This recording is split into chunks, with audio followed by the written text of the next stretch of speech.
پاکستانیوں،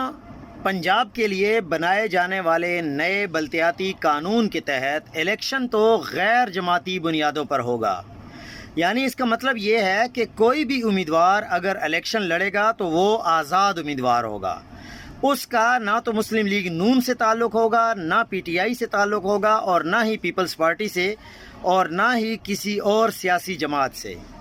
البتہ جیتنے والے جو امیدوار ہوں گے وہ 1 مہینے کے اندر اندر کسی بھی سیاسی جماعت کو جوائن کر پائیں گے۔ 5ویں جماعت کا بچہ بھی اگر آپ بٹھا لیں اور اس سے آپ یہ سوال کر لیں کہ آخر یہ قانون ایسے کیوں بنایا گیا ہے، تو سیدھی سی بات ہے، جو بھی امیدوار عمران خان کی پارٹی کا یعنی پی ٹی آئی کا ہوگا،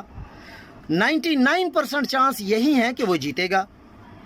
جیتنے کے بعد پھر اس کے اوپر ایسا پریشر ڈالا جائے گا کہ وہ آٹومیٹیکلی کوئی اور پارٹی جوائن کر لے گا، چونکہ وہ آزاد امیدوار ہوگا،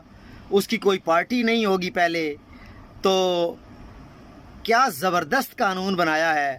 اور یہ تقریباً 1 لاکھ نمائندے ہوں گے پورے پنجاب میں، اور وہ 1 لاکھ نمائندوں میں سے اگر 80,000 نمائندے بھی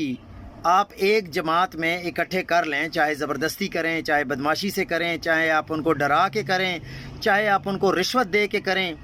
تو خیال یہی کیا جا رہا ہے کہ اس طرح ہم اپنی پارٹی کو مضبوط کر لیں گے عوام میں، کیونکہ ہمارے پاس کم از کم 80,000 بلدیاتی نمائندے ہوں گے پورے پنجاب سے۔ لیکن کیا پاکستانی قوم اس موو کو کامیاب ہونے دے گی؟